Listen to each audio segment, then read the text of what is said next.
Hey guys, welcome back to another tutorial. Today we are going to be making this activewear set. This is part 1, so we're going to be making the leggings. Be sure to check out part 2 for the top. For this tutorial I will be using this awesome sport fabric. It's got a 4-way stretch and it's specifically for sportswear. You can also make this in any jersey or a lycra fabric. Here are the tools that you'll need for this tutorial. I used a pair of skinny jeans because they are very tight and I like the fit of them, but you can use a pair of leggings also. To make the pattern, fold your pair in half with the front side facing outwards. Line the straight side with the center of the paper so that the front crutch is facing outwards. Starting at the waistline, trace down the front rise all the way down to the hem.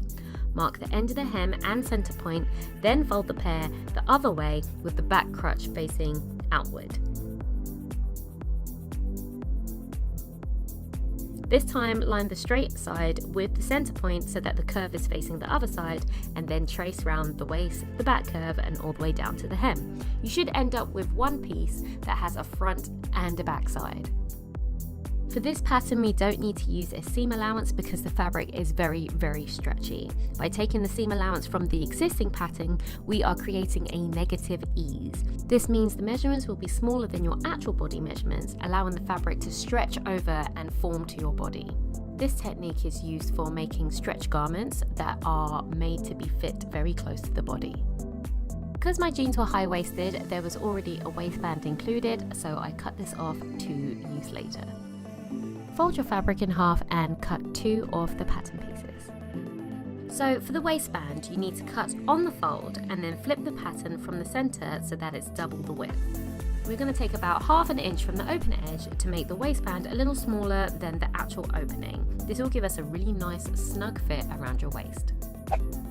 Okay, let's sew it all together. So with right sides facing, you want to sew the front and back crutch pieces together. You can do this with a serger, which is what I used, or you can use your domestic sewing machine on the zigzag stitch or any other stretch stitch that you have on your machine.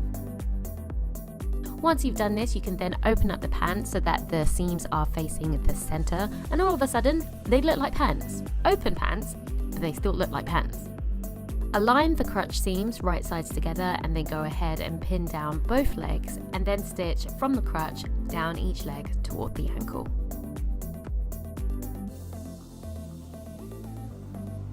Okay, so that is the main bulk of the legging already done. All that's left is to put on the waistband. Sew the waistband right sides together at the open edge. It should end up looking like a tube. Fold the tube in half and line the seam so that the right sides are facing outwards.